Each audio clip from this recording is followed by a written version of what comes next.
Hey guys, this is Gaijin Hunter, and boy do I have an exciting video for you guys today. I was given a unique opportunity to do a developer Q&A with Capcom and the team behind Monster Hunter Rise. I was able to ask 10 different questions and I got answers back and I wanted to share them in this video today. My correspondence with them was done via text, obviously given the current state of the world. So I'm going to put the text on the screen, both the question and the answer, and I'm going to talk through each one as we go through them. In all the years I've been doing YouTube, I've never asked this, but if you enjoy this video, please hit that like button and leave a comment below and share the video, because who knows, if enough people enjoy this and the questions and the answers, perhaps I'll be given a second opportunity to do something similar. A quick disclaimer, there's two things that I kept in mind when I asked my questions. One, I wanted to focus on things that weren't being already covered in other interviews. There's no point of asking the same question that we already know the answer to. And second, and most important, I try to ask questions I thought they could answer. There's no point asking them, hey, is this monster in the game? Hey, tell me about the system mechanic that you haven't talked about yet, because we know they have a marketing plan and they know when they want to reveal information. So I try to stick to things I thought they could answer. Still, we got some really juicy information and some great confirmation on some items that were burning questions for most of us, so I hope you enjoy this. Okay, enough yapping from me, let's jump into it. Question number 1. Will Japanese players be able to play with Western players, aka global matchmaking? The answer: yes, matching can be done globally, regardless where you're playing or where you've purchased the game. Players will also be able to match up with other players who share the same language. We're also preparing auto-translated feature for preset messages and commands, so that communication is still possible between players who do not share the same language. So in other words, they're going to be using the exact same system from Iceborne, which makes me so happy. You guys have no idea. The previous handheld games like Monster Hunter 4 Ultimate and 4G, Western players could not play with Japanese players and vice versa. Heck, even Monster Hunter World and Iceborne, which I played on Xbox, they never released an Xbox version here in Japan, so I haven't played with the Japanese community since Monster Hunter Double Cross. So yeah, this is great news, and the auto-translated feature, don't get tripped up by translated. It just means that there's a lot of preset messages that the game has which communicates things to other players, and it'll show the appropriate message in the language that you have selected for your game. So this is really good confirmation here. Question number 2. Did the dev team do any interesting road trips to any locations for inspiration for the map designs? The answer: the development team traveled domestically a fair amount, especially during the beginning. We traveled to the 3 views of Japan, as well as various Buddhist temples and Shinto shrines. We based a lot of the imagery within the game on the sights and memories of those trips. There's kind of a hidden joke here of why I asked this question, and that's because there's interviews with the director Ichinose-san, who did both Monster Hunter Portable 3rd, Monster Hunter Cross, or I guess Generations for the West, and this game as well, where there was hot springs in Monster Hunter Portable 3rd, and he was joking, saying that he wanted to do some road trips for development, for inspiration to different hot springs, but they were so busy and everything just was, going on, that he was never able to do one. So I'm happy to hear that him and the rest of the team were able to do some road trips around Japan. And obviously the 3 views of Japan, you can Google them. Those are some very iconic and beautiful cultural sites in Japan. So it is nice to hear that the team was able to do some traveling and get some inspiration for these maps. Question 3.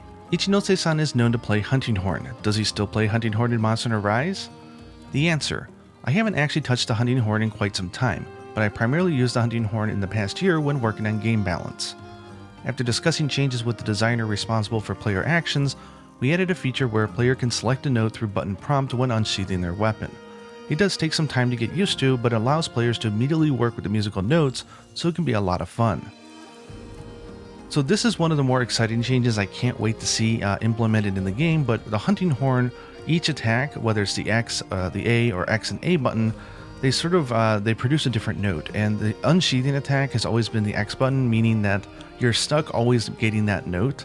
So the fact that they're making it so that the unsheathed attack can actually be of any note is a really core big change for the Hunting Horn that I think Hunting Horn players, I know there's not a huge amount of us, are very happy to hear. I am a little surprised to hear that he hadn't touched the Hunting Horn in quite some time. I don't know whether that's just because he has been so busy developing and not playing the games, or whether or not he was trying out other weapons, I don't know. But it is nice to hear that he went and talked with the people that were making the player actions, and they came up with this fantastic idea. Question 4. Who is the main composer of the game? Answer: unfortunately, that's not something I'm able to answer at this time. However, what I can say is that the musical composition is different from before, so I hope everybody enjoys it. Now, this is a question I didn't think they could answer, so I was kind of expecting this one. But I am a huge fan of Reo Uratani, who did Generations. He also worked on some Monster Hunter Portable Third songs.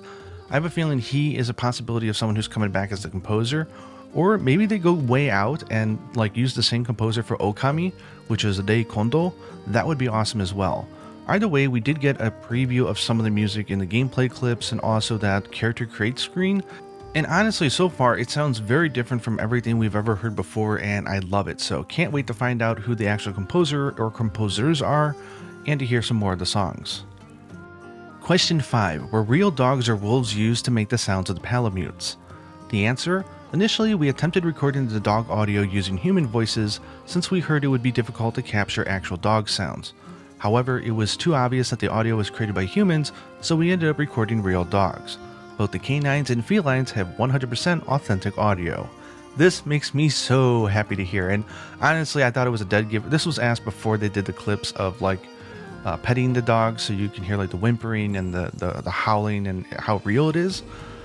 So we know now that this was probably the case, but in case you guys didn't know, like the original feline sound effects were recorded using an actual cat from one of the developer staff. They even credited the cat in the earlier games, which I thought was great. So this is exciting for dog lovers and feline lovers as well. Hearing that we're going to get authentic audio from both the cats and the dogs, I think personally is super exciting to hear. I am curious if they're going to do like a behind the scenes of showing how they recorded the dogs. That would be really fun. Question 6. Will Mantles return? Answer: Mantles will not be returning this time around. Woo! I'm so excited. Okay, like the idea of Mantles was great. I mean, honestly, I think it was neat having, especially the idea of like when you put it on, you have skills, when you take it off, you don't. But there were so many things about the system I think that just didn't quite work yet. And I think they need to work on the idea. Stuff like, when you put the mantle on, you can no longer see your armor. So it was kind of like distracting. Like you spent all this time to make this armor, and now all you're looking at is like a garbage bag on top of your hunter, which is kind of disappointing. And two, obviously game balance wise, some of the mantles were just way too powerful and game changing. So yeah, I'm a fan of mantles not returning. I think the idea was good. I think they just need to implement it in a different way. But in the meantime, knowing that they're not returning, it's such a relief for me. Question 7. Here's me asking the right questions. Will the pause button return? Answer: pausing will be possible during offline quests. Yes. Like, we kind of assumed this would be the case because the vast majority of Switch games support pausing because it's more of like a portable device, and there's sort of like that suspend feature where you go back to the home menu and all that, but it was not a given. Like Monster Hunter World and Iceborne don't have a pause button at all. Even if you're offline, if you want to close back to the menu and do something, the game is still progressing in real time, which I did not like. As a father, as someone who works full-time, who gets distracted, who has to stop mid-hunt because I'm doing something, the ability to pause during an offline quest is something that I've greatly missed, and I'm super excited to get confirmation that it is returning. Question 8. Is the screenshot and video capture feature of Switch compatible with this title like it was for Monster Hunter Generations Ultimate? Answer: yes it is. Now, in case you guys don't know, there's actually some Switch games that do not allow you to take screenshots or take video capture. Maybe it's like a memory management thing where they disable the feature in order to give more memory to the game. So I was a little worried whether or not this game would have that feature enabled or not. So it's very cool to hear that they are enabling it, because not everybody has an Elgato sitting around to capture their gameplay. So it excites me more because people are always having awesome clips of stuff, whether it's sharing it on Twitter or just like new content creators who want to capture stuff and make videos. Having that ability to capture your gameplay clips is a core feature that I'm super happy is going to be back. So again, something that was kind of a given, but we didn't really know, so it's great to get confirmation on. Question 9. The symbols and language we see in Kamura resemble what we saw in Yukumo. Are there any connections between these two villages? Answer: there's no clear connections between the two, but they were designed with the intention that they are within the same cultural sphere. So this is interesting. I didn't know whether or not they would go into much detail here, but in case you guys didn't know, and I did a video on this, the special kanji-like characters that they have in the town, they're using the same design method as they did for Yukumo, which is they take Japanese kanji, they heavily stylize it, and then they invert it vertically, and then you read it backwards. And that's sort of like if you take the images and the stuff that you see in the town, and you invert it, and then you read it backwards, you can actually read the Japanese of what it says, like it's the actual words. So I thought it was interesting that they used the same technique, and I was kind of curious whether or not they're connected. So there's our answer. Now, of course, after all the interviews, they did sort of give more clarification through other media interviews that this time they don't seem committed to really want to talking about lore about when or where this takes place in the universe of Monster Hunter. So it seems like they're really just trying to embrace the idea of like spin-off, and they just don't, it'll be in the same universe, they just don't want to get into it, which I respect, and I think that's great, and I think it gives them a little bit more freedom because they're not, worried about stepping on the foot of something that was pre-established and stuff like that. So can't wait to learn more about this world. And finally, question 10, are there any plans to support text chat via the Nintendo Switch app on mobile phones? The answer, there are currently no plans, but we are preparing various communication methods within the game, such as being able to freely text chat within the game or utilize auto-translated preset voice messages and stamps.